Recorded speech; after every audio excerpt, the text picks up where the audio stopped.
Hello everyone, आज की video में आप सभी का वेलकम है। वीडियो की थंबनेल देखकर आपको पता चल ही गया होगा कि आज हम लोगों को इस वीडियो में ह्यूमन डाइजेस्टिव सिस्टम के बारे में पढ़ना है।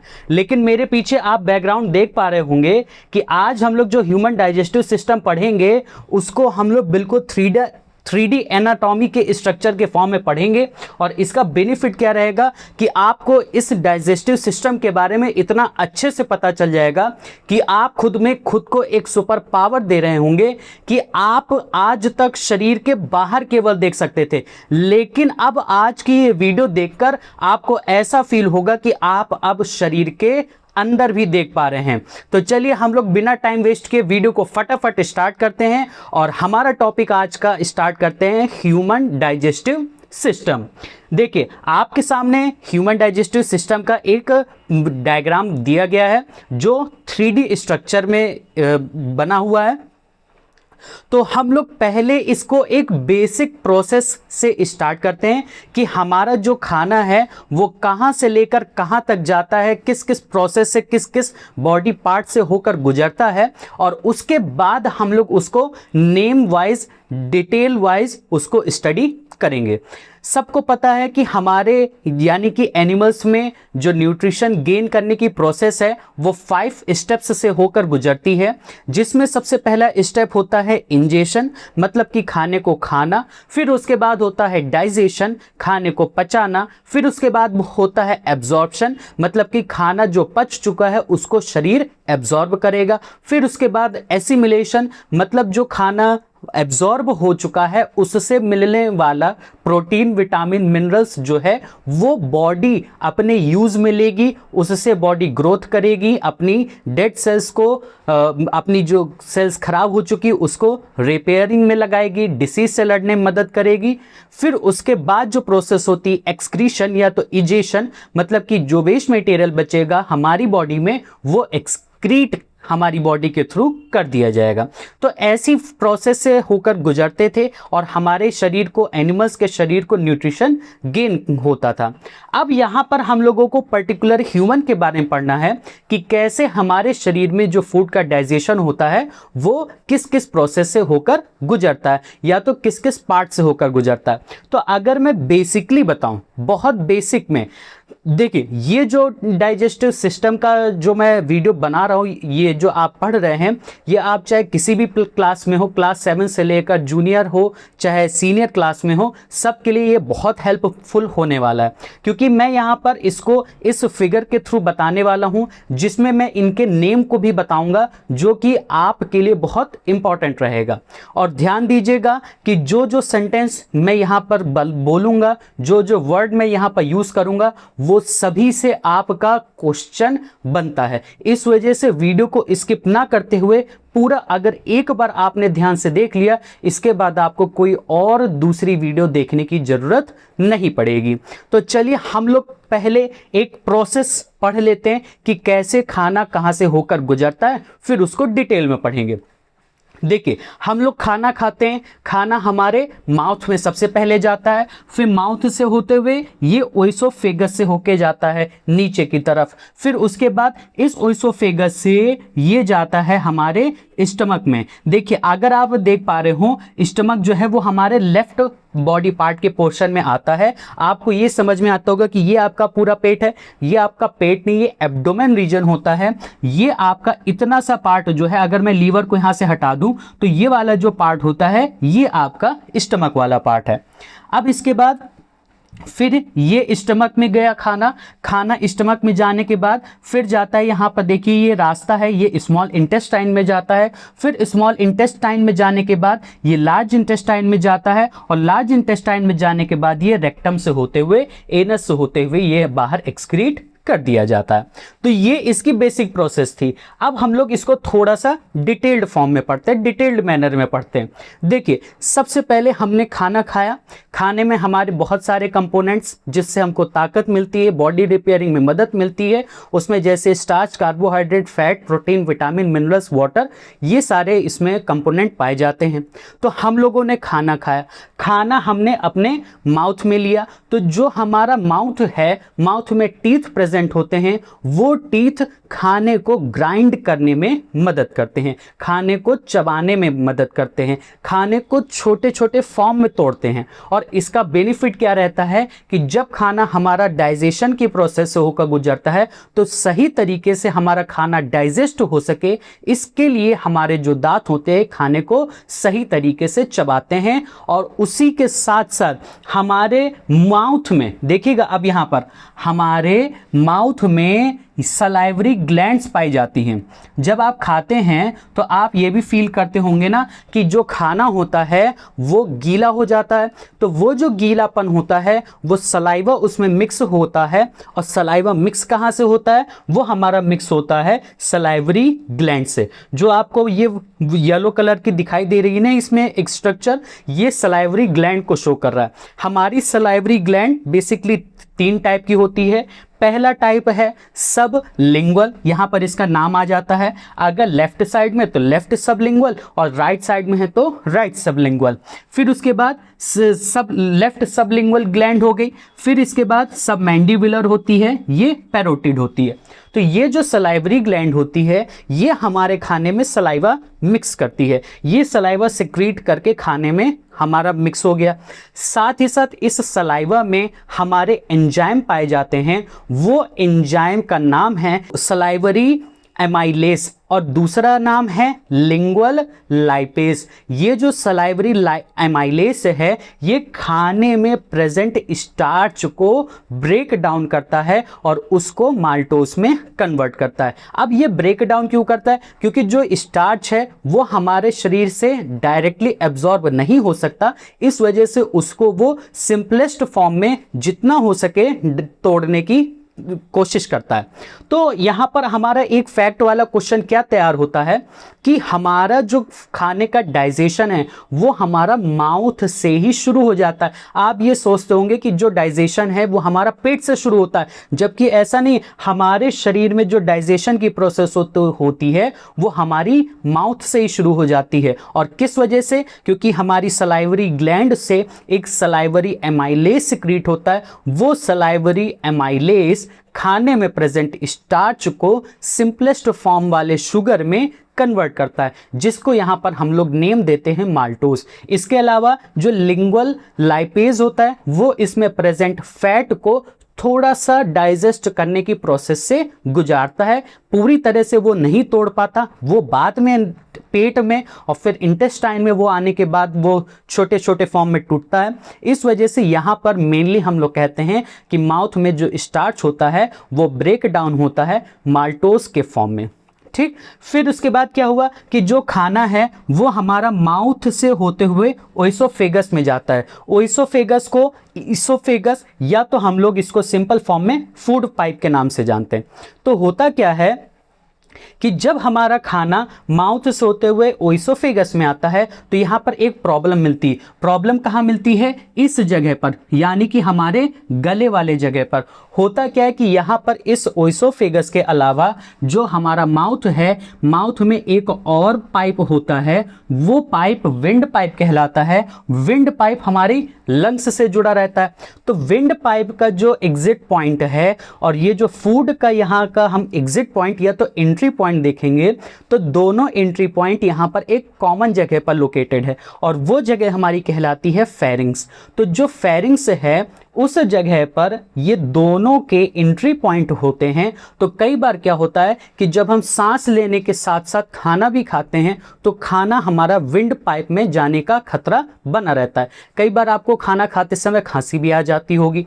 तो वो खतरे से बचाने के लिए विंड पाइप के इस लास्ट वाले इस एंट्री वाले पॉइंट पर एक लीफ की तरह का कार्टिलेजिनियस स्ट्रक्चर पाया जाता है जिसको हम लोग एपिग्लॉटिस कहते हैं। वो करता क्या है, जैसे मान लिया ये विंड पाइप है और ये इसके बाहर फूड पाइप है ये, तो विंड पाइप में लीफ की तरह की एक स्ट्रक्चर एपिग्लॉटिस पाई जाती है। जैसे ही खाना ऊपर से आता है तो वो जो स्ट्रक्चर होती है वो विंड पाइप को बंद कर देती है ताकि जो वो खाना हो वो विंड पाइप में ना जा पाए। और ये जो खाना है ये उस जगह से होते हुए ओइसोफेगस में आया। कहां पर आया? ओइसोफेगस में आया। अब ये जो ओइसोफेगस होता है तो इसमें क्या होता है कि यहां पर एक वेव लाइक वेव लाइक का फॉर्मेशन होता है। जब खाना हमारा पेट में जा रहा होता है तो खाने को नीचे ढकेलने के लिए एक पेरिस्टलेसिस मूवमेंट होती है जो कि वेव लाइक चलती है, लहर की तरह चलती है, जिससे जो खाना होता है वो नीचे आराम से आ सकता है। और यहाँ पर अगर आप इंग्लिश में जब सेंटेंस बना रहे होंगे तो खाने को यहाँ पर एक टर्म दे दीजिएगा, बोलस। क्या दे देंगे? बोलस। तो जो बोलस होता है वो हमारा अब पेट में इस ओइसोफेगस के थ्रू इंटर करेगा। तो अब देखिए, अब यहां से हमारा ओइसोफेगस से अब ये जाएगा हमारे पेट में। देखिए ये वाला पेट है, देख पा रहे होंगे ना, ये हमारा ये रहा पेट। अब होता क्या है, यहां पर हमारे पेट के भी कई सारे पार्ट्स डिवाइड किए गए हैं। ठीक, देखिए यहां पर हम लोग पीछे से देख पा रहे हैं क्योंकि आगे तो लीवर ने जगह ले रखी है, तो यहां से हम देख पा रहे हैं। अभी मैं लीवर को हटा भी सकता हूं, जरूरत पड़ेगी तो मैं हटाऊंगा। जैसे ये हमारा पेट हो गया। अब इस पेट के अलावा आप पूरी स्ट्रक्चर अभी ढकी हुई है। मैं ये जो येलो कलर का दिख रहा है पैनक्रियाज, इसका नाम है पैनक्रियाज, इसको हटा देता हूं। ठीक, तो ये जो अब ये जो डक्ट है पैनक्रियाटिक डक्ट, इसको मैंने हटा दिया। ये लार्ज इंटेस्टाइन में हटा देता हूं। ठीक, और मेरे हिसाब से अब आपको दिखने लगेगा। अब ये जो पेट होता है ये हमारा जे शेप में आप देख पा रहे होंगे होता है। ये जो पेट है यहाँ पर इसके पार्ट्स में क्या होता है कि खाना जो होता है वो जिस पॉइंट से यहाँ से गुजरता है, जिस पॉइंट से इस जगह पर आता है, उस पॉइंट को कहते हैं कार्डिया। क्या कहते हैं? कार्डिया। तो ये कार्डिया वाले पॉइंट से हमारे पेट में खाना आता है। अब इसके बाद कार्डिया के बाद ये जो आप ऊपर वाला इतना हिस्सा देख पा रहे हैं, तो ये जो हिस्सा होता है कौन सा? ये वाला इतना ऊपर वाला फूला हुआ हिस्सा देख रहे हैं ना, तो ये जो डोम शेप का हिस्सा होता है इसको कहते हैं फंडस। इस जगह पर हमारा अनडाइजेस्टेड फूड या तो जो यहाँ पर खाना पच रहा होता है, पचने की वजह से उससे गैसेस रिलीज होती हैं, वो गैसेस इस जगह पर इकट्ठा होती हैं। तो यहाँ पर हमारा सबसे पहले कार्डिया से फूड इंटर हुआ, फिर उसके बाद इस जगह पर हमारा अनडाइजेस्टेड फूड या तो गैसेस स्टोर हुई, फिर कार्डिया के बाद ये कार्डिया, फिर फंडस के पास ये वाला बॉडी वाला पार्ट। तो जो बॉडी वाला पार्ट होता है ये वाला पार्ट भी हमारा कहलाता है कॉर्पस। तो इस जगह पर जो हमारा खाना होता है वो खाने को ये जो पेट होता है ये मथता है। मथता कैसे है? जैसे आपने बाबा रामदेव को एक एक्सरसाइज करते हुए देखी होगी कि जो पेट को वो ऐसे ऐसे ऐसे ऐसे हिलाते हैं ना, इससे फ़ायदा क्या होता है कि खाने में जो हमारा खाना होता है और पेट में जो गैस्ट्रिक ग्लैंड, अब यहाँ से याद करने वाली बात कि पेट की जो वॉल है, ये जो आपको वॉल बाहर से दिखाई दे रही है, इस वॉल में गैस्ट्रिक ग्लैंड्स पाई जाती है। अभी ऊपर बताया था सलाइवरी ग्लैंड, तो यहाँ पर गैस्ट्रिक ग्लैंड पाई जाती है। वो जो गैस्ट्रिक ग्लैंड होती है वो गैस्ट्रिक जूस रिलीज करती है। गैस्ट्रिक जूस में पेप्सिन, साथ ही साथ लाइपेज के तरह के गैस्ट्रिक जूस रिलीज करती है। इसके अलावा उसमें HCl भी रहता है और म्यूकस भी रहता है। तो होता क्या है कि जब खाना हमारा यहाँ पर आता है तो इसमें ये HCl gastric juices and mucus के साथ मिक्स होता है, वो आपस में मथता है। इससे होता क्या, अब यहाँ पर अलग अलग फंक्शन कि जो HCl होता है, HCl हमारे खाने में प्रेजेंट बैक्टीरिया को मारता है, वो एसिडिक नेचर का होता है। इसके अलावा जो गैस्ट्रिक जूस है जिसमें मैंने नाम बताया पेप्सिन है, वो इस खाने में प्रेजेंट प्रोटीन को पेप्टाइड्स में तोड़ता है। फिर इसके बाद जो लाइपेज है वो फैट मॉलिक्यूल्स में अटैक करना शुरू करता है। अब यहाँ पर प्रॉब्लम क्या होती है कि अगर HCl इस पेट के अंदर है तो पेट तो हमारा मस्कुलर फॉर्म में बहुत सॉफ्ट नेचर का होता है, जो HCl है वो एसिडिक नेचर का होता है। तो प्रॉब्लम क्या हुई कि जो एसिडिक नेचर का HCl है वो इस पेट की वॉल को डिसरप्ट ना कर दे, खराब ना कर दे, गला न दे। इस वजह से इस पेट की वॉल को अंदर से बचाने के लिए म्यूकस इसके चारों तरफ इसको कवर कर लेता है और उस म्यूकस के अंदर खाना जो होता है वो डाइजेस्ट होना शुरू हो जाता है। ठीक, तो हमारा खाना यहाँ कार्डिया वाले पोर्शन से आया, यहाँ गैसेस और अनडाइजेस्टेड फूड हमारा फंडस वाले पोर्शन में बचा रहा। फिर उसके बाद बॉडी वाला पार्ट कॉर्पस में हमारा खाना जो है वो अब मथने लगता है, इसको इंग्लिश में कहते हैं इट चर्न्स द फूड। फिर इसके बाद ये जो होता है यहाँ पर एंट्रम में जाता है, जो हमारा एंट्रम वाला पार्ट है यहाँ पर हमारा अब खाना धीरे धीरे पच के यहाँ पर इकट्ठा होना शुरू किया। फिर उसके बाद ये जो लास्ट वाला पार्ट बचता है ये हो जाता है, इसका नाम पाइलोरस। पाइलोरस में क्या होता है कि ये जो खाना अब पूरा अधपचा खाना हो गया, ये अब कन्वर्ट हो गया काइम में। किस में कन्वर्ट हो गया? काइम में। ये जो काइम होता है ये अब आगे जाएगा एब्जॉर्प्शन के लिए, तो ये काइम को धीरे धीरे धीरे धीरे आगे भेजने का काम करता है, इकट्ठा नहीं भेजता है, धीरे धीरे भेजता है। इस वजह से जो इसकी ओपनिंग है यहाँ से, जो इसका एग्जिट पॉइंट है वो छोटा हो गया, ताकि ये अब जैसे पेस्ट देखा होगा आपने, टूथपेस्ट में क्या होता है कि उसका जो पाउच होता है वो बड़ा सा होता है, लेकिन जो उसका एग्जिट पॉइंट होता है वो छोटा सा होता है, ताकि एक साथ पूरा पेस्ट ना निकल जाए। उसी नेचर में यहाँ पर जो खाना होता है वो काइम में कन्वर्ट हो जाता है। वो काइम हमारा अब जाएगा इस पेट के बाद स्मॉल इंटेस्टाइन में। तो ये जो स्मॉल इंटेस्टाइन होती है, तो स्मॉल इंटेस्टाइन भी हमारा 3 पार्ट में डिवाइड है। सबसे पहला पार्ट है ड्यूडेनम, फिर उसके बाद वाला पार्ट है जेजुनम, फिर उसके बाद वाला पार्ट है इलियम। ठीक, तो जो हमारा पहला वाला पार्ट है ड्यूडेनम, इस ड्यूडेनम में आप यहां देख पा रहे होंगे अब लीवर का काम। अब मैं यहां से ये पेट हटा देता हूं क्योंकि मेरा पेट का काम हो चुका है। अब ये जो लीवर है, तो ये लीवर एक ऐसी ग्लैंड है जो बाइल जूस सिक्रीट करती है, वो बाइल जूस प्रोड्यूस करती है।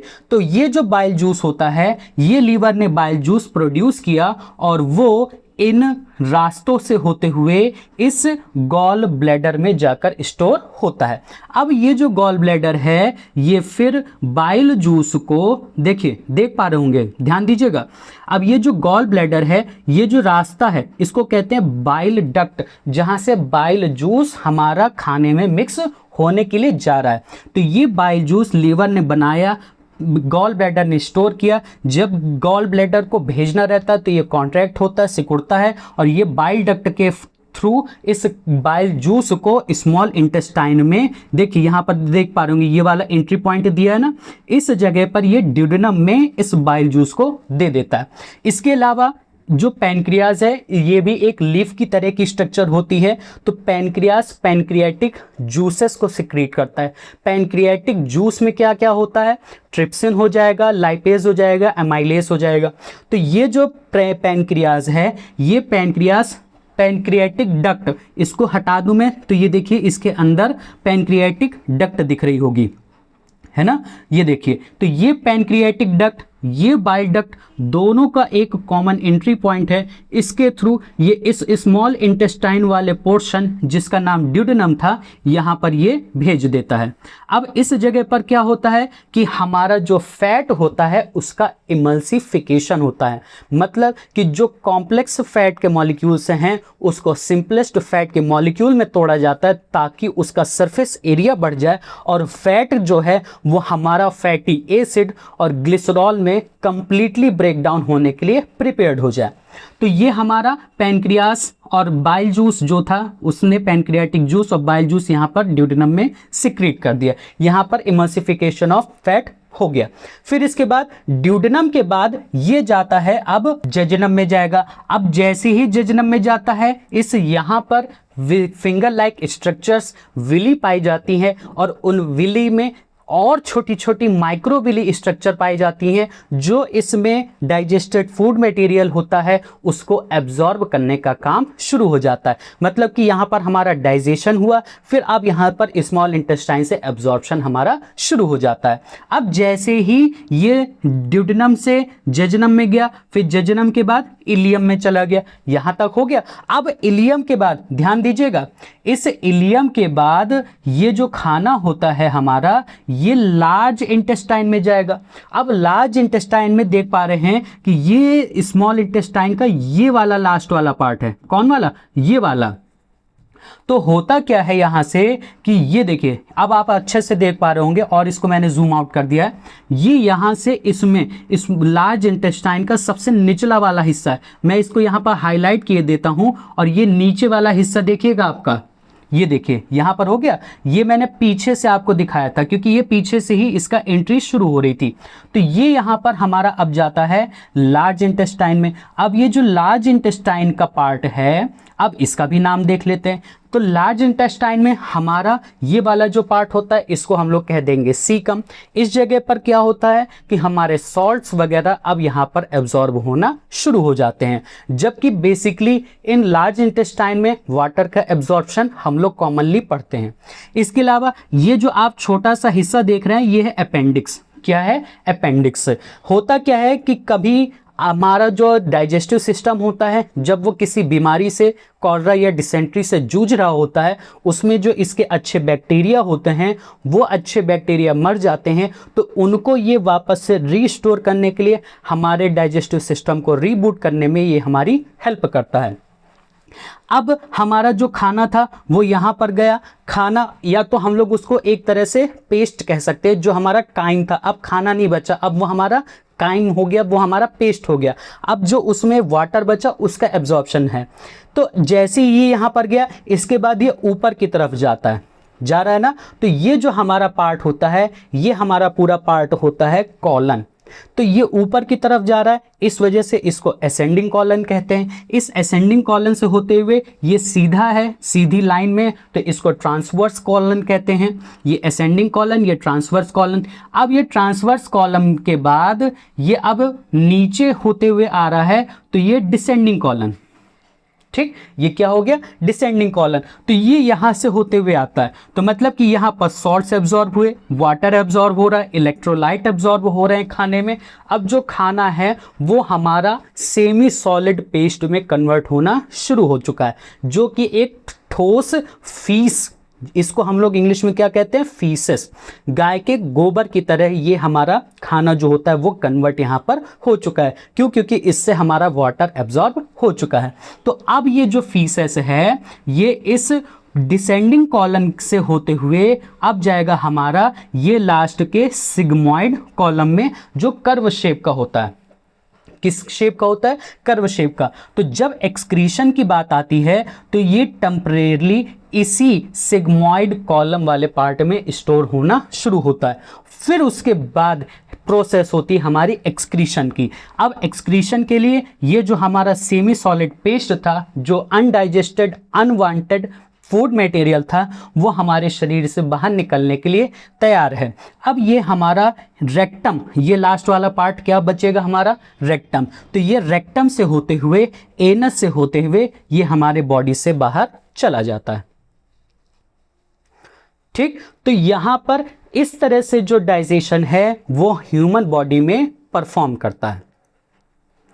आई बात समझ में? तो मुझको लगता है आपको पूरा स्ट्रक्चर इसका समझ में आया होगा। अगर कुछ नहीं समझ में आया या तो कोई एक पार्ट हो जो इसका छूट गया हो, तो उसको आप मुझको कमेंट में बताइएगा, मैं उसमें डिटेल्ड फॉर्म में और एक बार आपको समझा दूंगा।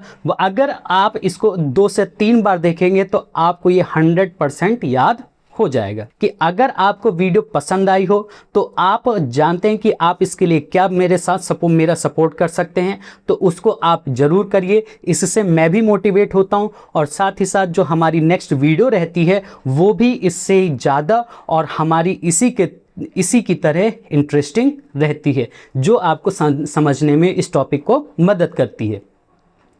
तो आई होप आप सपोर्ट बिल्कुल करेंगे जैसे आज तक करते आए हैं, और आपको वीडियो भी पसंद आया होगा, समझ में भी आया होगा, इंटरेस्टिंग भी लगा होगा और इंफॉर्मेटिव भी रहा होगा। तो चलिए हम लोग फिर मिलते हैं नेक्स्ट वीडियो में नेक्स्ट टॉपिक के साथ। तब तक के लिए टेक केयर, गुड बाय।